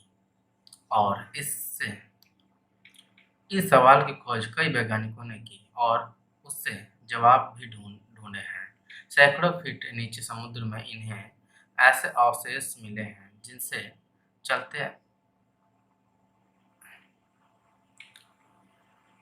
इस सवाल की खोज कई वैज्ञानिकों ने की और इसके जवाब भी ढूंढे हैं। सैकड़ों फीट नीचे समुद्र में उन्हें ऐसे अवशेष मिले हैं जिसके चलते भारत का इतिहास बदल गया है। अब इतिहास को फिर से लिखे जाने की जरूरत बन गई है।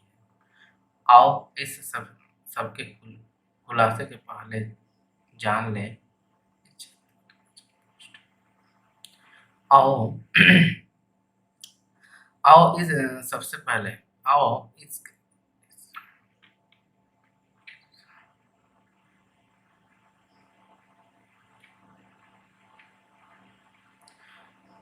आओ सबसे पहले खुलासे के इसके सबके खुलासे से पहले आओ इस सबके खुलासे से पहले जान लेते हैं इस क्षेत्र की प्राचीन पृष्ठभूमि को। पहले जान ले इस क्षेत्र का इतिहास, तब खुलेगा द्वारका का एक ऐसा रहस्य जो आप आज तक नहीं जान पाए।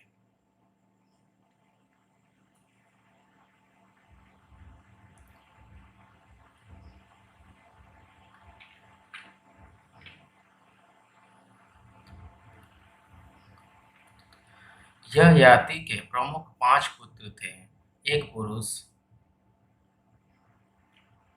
ययाति के प्रमुख 5 पुत्र थे। एक पुरु, 2 यदु, 3 तुर्वस, 4 अनु और 5 ध्रुव। इन्हें वेदों में पंचनंद कहा गया है। 7200 ईसा पूर्व अर्थात आज से 9200 वर्ष पूर्व ययाति के इन 5 पुत्रों का संपूर्ण धरती पर राज था। 5 पुत्र ने अपने अपने नाम से राजा वंश की स्थापना की। यदु से यादव, तुर्वस से यवन, ध्रुव से भोज, यनु से मलेच्छ और पुरु से पौरव वंश की स्थापना हुई। इन 5 कुल के लोगों ने आपस में कई प्रसिद्ध लड़ाइयाँ लड़ी हैं, जिसमें से जिसमें से एक दास राज्य का युद्ध और दूसरा महाभारत का युद्ध प्रसिद्ध है।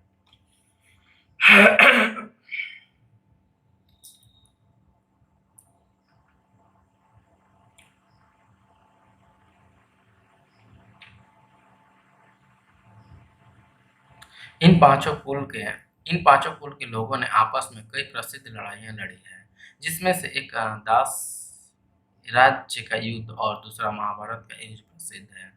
पुराणों में उल्लेख है कि यदाति अपने बड़े लड़के यदु से रुष्ट हो गया था। पुराणों में उल्लेख है कि यदाति अपने बड़े लड़के यदु से रुष्ट हो गया था और उसे श्राप दिया था कि यदु या के लड़कों को राजपद प्राप्त करने का सौभाग्य प्राप्त होगा। तो हरिवंश पुराण 1:30-29। अरे यार।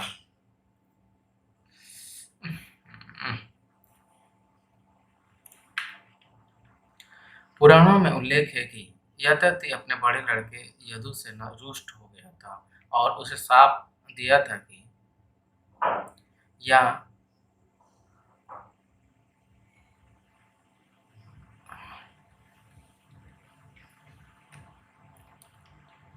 पुराणों में उल्लेख है कि यद्यपि पुराणों में उल्लेख है कि ययाति अपने बड़े लड़के यदु से रुष्ट हो गया था और उसे श्राप दिया था कि यदु या उसके लड़कों को राजपाट प्राप्त का सौभाग्य न प्राप्त होगा।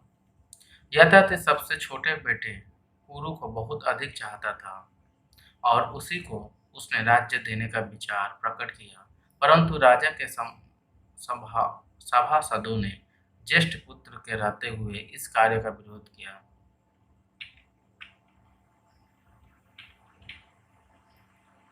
किसको कौन सा क्षेत्र मिला? यदाति ने दक्षिण पूर्व दिशा में तुर्वसु को पंजाब से उत्तर प्रदेश तक। किसको कौन सा क्षेत्र मिला? ययाति ने दक्षिण पूर्व दिशा में तुर्वसु तुर्वसु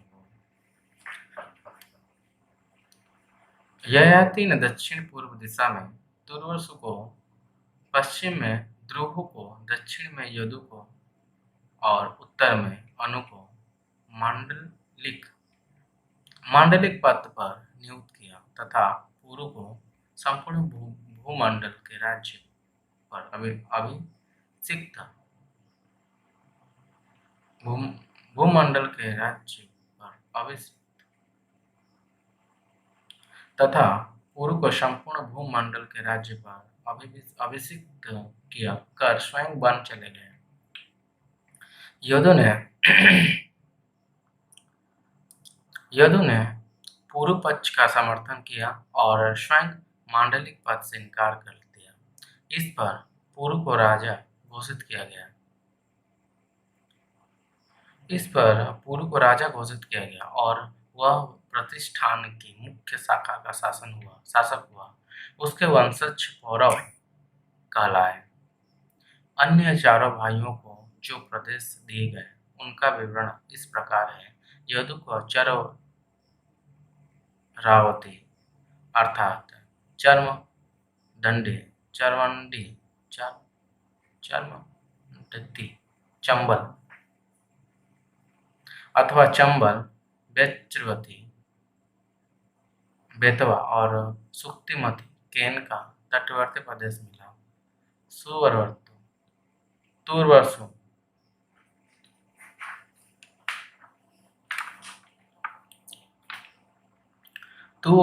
तुर्वसु तुर्वसु को प्रतिष्ठान के दक्षिण पूर्व का भूभाग मिला और द्रुह को उत्तर पश्चिम का, गंगा यमुना दो आब का उत्तरी भाग तथा उसके पूर्व का कुछ प्रदेश जिसकी सीमा अयोध्या राज्य से मिलती थी, अनु के हिस्से में आया। यदि हम यादव के क्षेत्र की बात करें तो वह आज के पाकिस्तान स्थित सिंध प्रांत और भारत स्थित गुजरात प्रांत है। इसके बीच का क्षेत्र यदु क्षेत्र कहलाता है। पहले राज्य का विभाजन नदी और वन क्षेत्र के आधार पर था।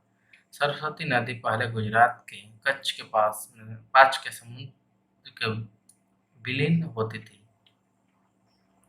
सरस्वती नदी पहले गुजरात के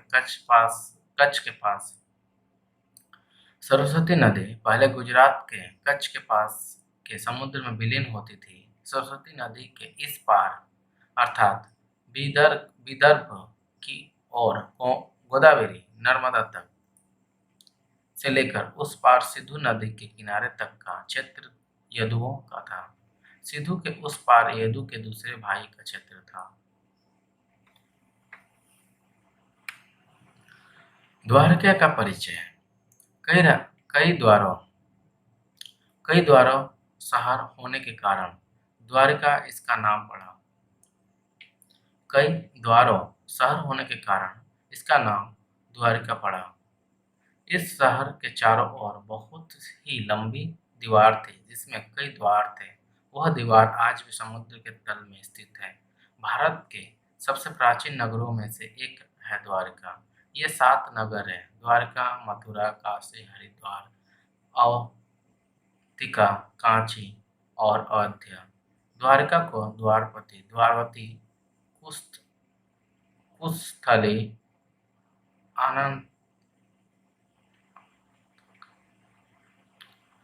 कुस्थले, अनर्तक, ओखामंडल, गोमती, द्वारका, चक्रतीर्थ, अंतद्वीप, वारिदुर्ग, उद्धिमध्यस्थान भी कहा जाता है। गुजरात राज्य के पश्चिमी सिरे पर समुद्र के किनारे स्थित चारों धामों में से एक धाम और 7 पवित्र पुरियों में से एक पुरी है द्वारका। द्वारका दो है: गोमती द्वारिका, बेट द्वारिका। गोमती द्वारिका धाम है, बेट द्वारिका पुरी है। बेट द्वारिका के लिए समुद्र मार्ग से जाना हो पड़ता है।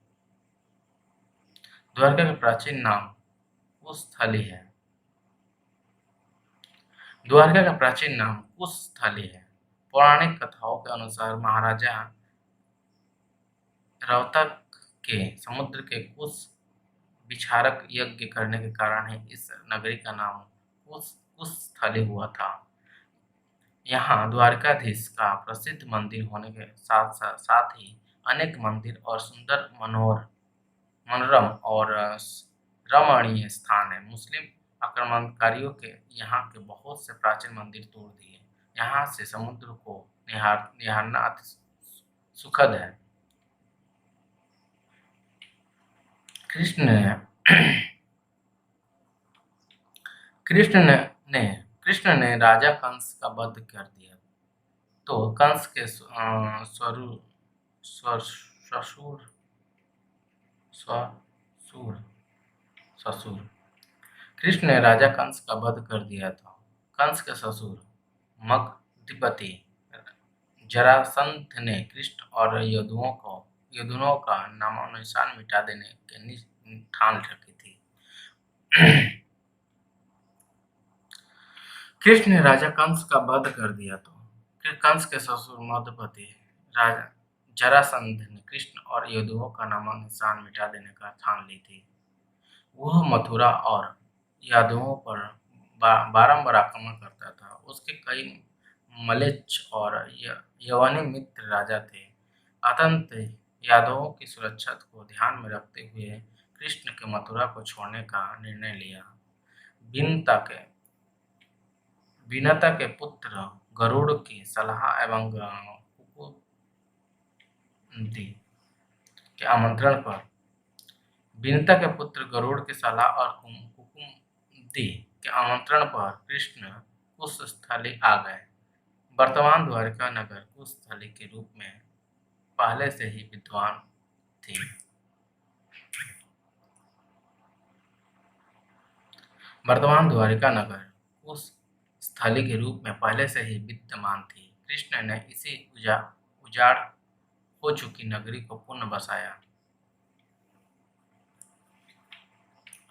कृष्ण अपने 18 नवे कुल बंधुओं के साथ द्वारका आ गए। यही 36 वर्ष राज्य करने के बाद उनका देवासास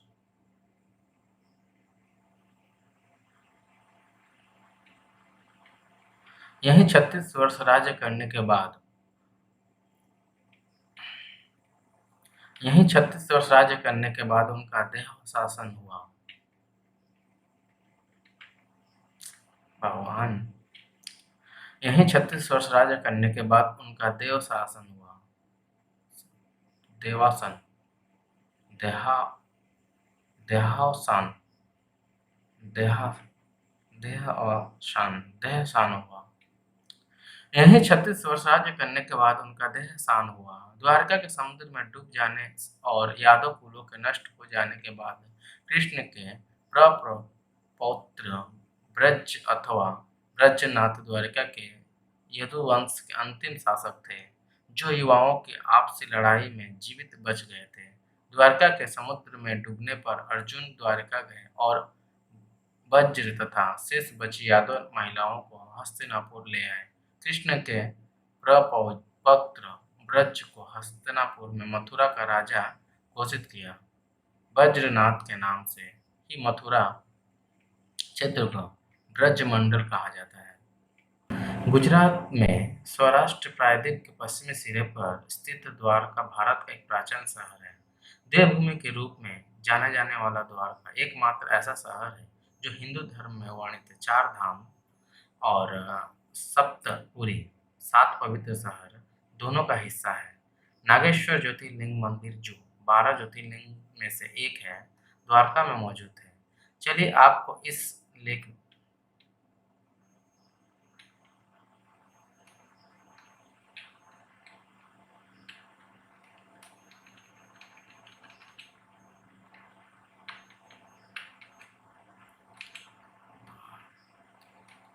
द्वारकाधीश मंदिर। द्वारकाधीश मंदिर, जिसे जगत मंदिर के नाम से भी जाना जाता है, एक चाल एक चालुक्य शैली की वास्तुकला है जो भगवान श्री कृष्ण को समर्पित है। द्वारका शहर का इतिहास महाभारत के द्वारका साम्राज्य के समय का है। 5 मंजिला मुख्य मंदिर चूना पत्थर और रेत से निर्मित अपने आप में भव्य और अद्भुत है। माना जाता है कि 2200 साल पुरानी वास्तुकला उनके पोते ब्रजनाथ द्वारा बनाई गई थी, जिन्होंने इसे भगवान श्री कृष्ण द्वारा समुद्र से प्राप्त भूमि पर बनाया था। मंदिर के भीतर अन्य मंदिर है जो समुद्र जो सुभद्रा, बलराम और सेवती मंदिर के भीतर अन्य मंदिर है जो सुभद्रा, बलराम और रेवती, वासुदेव, रुक्मणी और कई अन्य को समर्पित है। स्वर्ग द्वार से मंदिर में प्रवेश करने से पहले भक्तों को गोमती नदी में डुबकी लगानी होती है। जन्माष्टमी में द्वारकाधीश मंदिर में हजारों की संख्या में श्रद्धालु पूजा अर्चना करते हैं। सुबह 6 बजे से दोपहर 1 बजे तक, शाम 5 बजे से 9:30 बजे तक मंदिर खुलता रहता है। द्वारका में नागेश्वर ज्योतिर्लिंग। द्वारका में स्थित नागेश्वर मंदिर भारत में 12 ज्योतिर्लिंग में से एक है। यह गुजरात में सौराष्ट्र के तट पर गोमती द्वारका और बेद द्वारकाद्वीप के बीच मार्ग पर स्थित है। यहाँ के मुख्य देवता भगवान शिव है, जिन्हें नागेश्वर महादेव के नाम से जाना जाता है। विष्णु पुराण। शिव शिव पुराण के अनुसार जो लोग नागेश्वर ज्योतिर्लिंग में प्रार्थना करते हैं, वे सभी विषों, सांपों के काटने और सांसारिक आकर्षण से मुक्त हो जाते हैं। अन्य नागेश्वर मंदिरों के अलावा यहाँ की मूर्ति या लिंग दक्षिण की ओर है। नागेश्वर मंदिर का एक प्रमुख आकर्षण भगवान शिव की 80 फीट ऊंची विशाल प्रतिमा है। नागेश्वर ज्योतिर्लिंग का महादेव। नागेश्वर ज्योतिर्लिंग का महत्व। नागेश्वर ज्योतिर्लिंग का महत्व इस तथ्य से उपजा है कि नागेश्वर ज्योतिर्लिंग का महत्व इस तथ्य से उपजा है कि इसे भारत के 12 ज्योतिर्लिंगों में से एक पहला माना जाता है।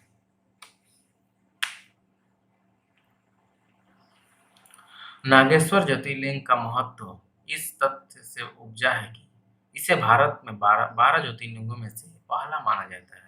महाशिवरात्रि के त्योहार पर नागेश्वर ज्योतिर्लिंग मंदिर में भव्य उत्सव मनाया जाता है। सुबह 6 बजे से दोपहर 12 बजे 12:30 बजे तक, शाम 5 बजे से 9:30 बजे तक मंदिर खुलता है। रुक्मणी देवी मंदिर।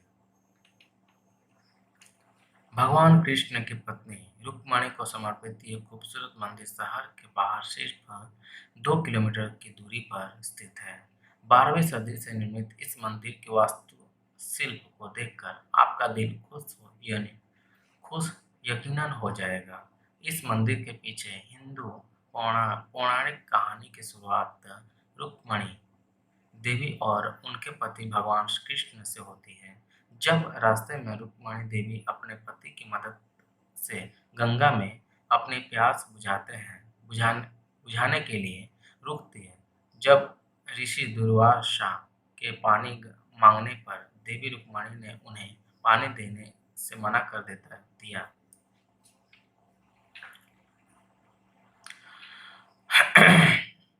जब रास्ते में रुक्मणी देवी अपने पति की मदद से गंगा में अपनी प्यास बुझाने के लिए रुकती है। जब रास्ते में रुक्मणी देवी अपने पति की मदद से गंगा में अपनी प्यास बुझाने के लिए रुकती है, तब ऋषि दुर्वासा के पानी मांगने पर देवी रुक्मणी ने उन्हें पानी देने पर मना कर देती है। अरे भगवान!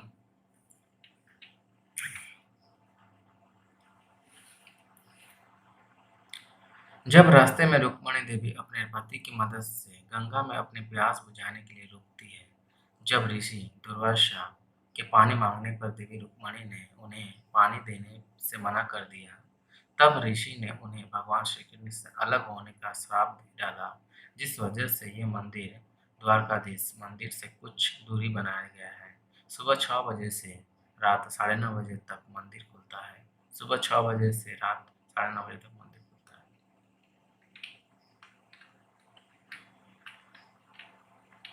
अगर आप द्वारकाधीश मंदिर जा रहे हैं तो यहाँ के इक्सन इक्सन मंदिर के दर्शन भी जरूर करें। आप अगर द्वारकाधीश मंदिर जा रहे हैं तो यहाँ इस्कन मंदिर का भी दर्शन जरूर करें। भगवान श्री कृष्ण और देवी राधा की आवास मूर्ति भगवान कृष्ण और देवी राधा की आवास मूर्तियों को समृद्ध परिधानों में लिपटा हुआ और फूलों में अलंकृत किया गया यह पूरी तरह से पत्थर से निर्मित मंदिर है। हालांकि इस्कन मंदिर दुनिया भर में अन्य इस्कन मंदिरों से ज्यादा अलग नहीं है, लेकिन इसकी और भव्यता देखते ही बनती है। इसकी और भव्यता लेकिन इसकी और भव्यता देखने की ही बनती है। लेकिन इसकी और भव्यता देखते ही बनती है। भड़केश्वर महादेव मंदिर भड़केश्वर महादेव मंदिर भगवान शिव को समर्पित ये छोटा और शांत मंदिर द्वारका के दर्शनीय स्थलों में शांत वातावरण के लिए अवश्य ही देखने योग्य स्थानों में से एक है। अगर सागर के दृश्य के साथ मंदिर नीले पानी, सुनहरी रेत और दिन भर शांत हवा से घिरा रहता है।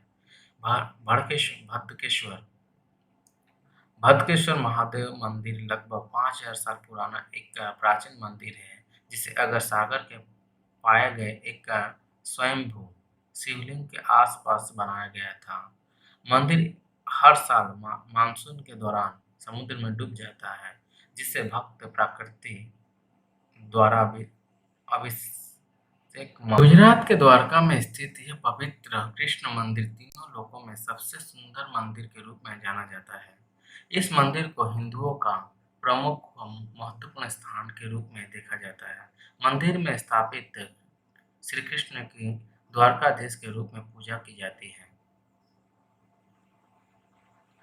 द्वापर युग में भगवान श्री कृष्ण की राजधानी द्वारका द्वापर युग में भगवान कृष्ण की राजधानी थी और आज कलयुग में यह स्थान भक्तों के लिए महातीर्थ माना जाता है। गोमती नदी के तट पर स्थापित यह मंदिर बहुत ही सुंदर और अद्भुत है अद्भुत अद्भुत है अद्भुत है अद्भुत है अद्भुत है। गोमती नदी के तट पर स्थापित यह मंदिर बहुत ही सुंदर और अद्भुत है। यही नहीं, इस स्थान पर गोमती नदी अवर सागर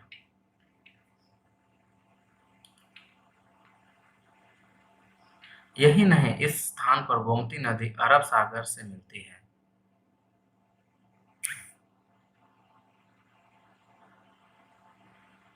द्वारकाधीश उपमहाद्वीप पर भगवान विष्णु का 108वां दिव्य मंदिर है। दिव्य प्रधान की महिमा पवित्र ग्रंथों भी मानी जाती है। द्वारकाधीश मंदिर हिंदुओं का पवित्र धाम, चार धाम में से एक तीर्थ माना जाता है। श्री कृष्ण के पोते ने किया था मंदिर का निर्माण। मान्यताओं के अनुसार मंदिर का निर्माण भगवान श्री कृष्ण के पोते वज्रभा वज्रभ वज्रभ द्वारा किया गया था और 15वीं-16वीं सदी के मंदिर का विस्तार हुआ था। पुरातत्व विभाग के द्वारा बताया जाता है कि मंदिर करीब 2200 साल पुराना है। जगत मंदिर के नाम से जाने वाला यह जगत मंदिर के नाम से जाने जाने वाला यह द्वारकाधीश मंदिर 5 मंजिला इमारत का तथा 72 स्तंभों द्वारा स्थापित किया गया है। मंदिर का शिखर मंदिर का शिखर करीब 78.3 मीटर ऊंची है। मंदिर का शिखर करीब 78.3 मीटर ऊंची है। मंदिर के ऊपर स्थित ध्वज सूर्य और चंद्रमा को दर्शाता है, जो कि यह संकेत मिलता है कि पृथ्वी पर सूर्य और चंद्रमा मौजूद होने तक कृष्ण होगा। झंडा दिन में 5 बार बदला जाता है, लेकिन प्रतीक एक ही रहता है। झंडा दिन में 5 बार बदला जाता है, लेकिन प्रतीक एक ही रहता है।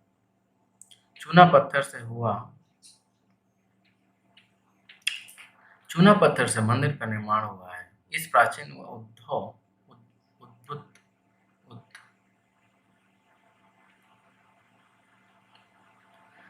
इस प्राचीन और उद्भुत इस प्राचीन और अद्भुत मंदिर का निर्माण चूना पत्थर से किया गया है, जो आज भी अपनी स्थिति में खड़ा हुआ है। मंदिर में मूलतः 2 प्रवेश द्वार हैं। मुख्य प्रवेश द्वार उत्तर द्वार को मत्स्य द्वार कहा गया है। मंदिर में मूलतः 2 प्रवेश द्वार हैं। मुख्य प्रवेश द्वार मंदिर में मूलतः 2 प्रवेश द्वार हैं। मुख्य प्रवेश द्वार उत्तर द्वार को मत्स्य द्वार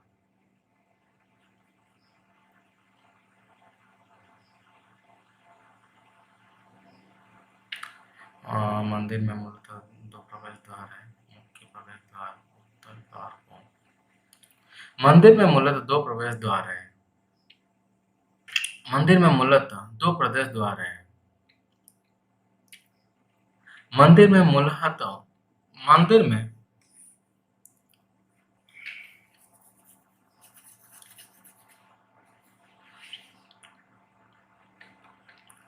मंदिर में मूलतः 2 प्रवेश द्वार हैं। मुख्य प्रवेश द्वार उत्तर द्वार को मत्स्य द्वार कहा जाता है। यह प्रवेश द्वार मुख्य बाजार में ले जाता है। यह प्रवेश द्वार मुख्य बाजार में ले जाता है। दक्षिण द्वार को स्वर्ग द्वार कहा जाता है। मंदिर को लेकर पौराणिक कथा हिंदू पौराणिक कथाओं के अनुसार द्वारका कृष्ण द्वारा भूमि के एक टुकड़े पर बनाया गया था। हिंदू पौराणिक कथाओं के अनुसार द्वारका कृष्ण द्वारा भूमि के एक टुकड़े पर बनाया गया था, जिसे समुद्र से पुनः प्राप्त किया गया था। ऋषि दुर्वासा ने एक बार कृष्णा और उनकी पत्नी रुक्मणी जी का दर्शन किया। ऋषि ने कामना की भगवान श्री कृष्ण और रुक्मणी उनके साथ उनके निवास स्थान पर चले। यह भगवान श्री कृष्ण और रुक्मणी सहमत हो गए और उनके निवास स्थान के लिए ऋषि के साथ चलना शुरू कर दिया।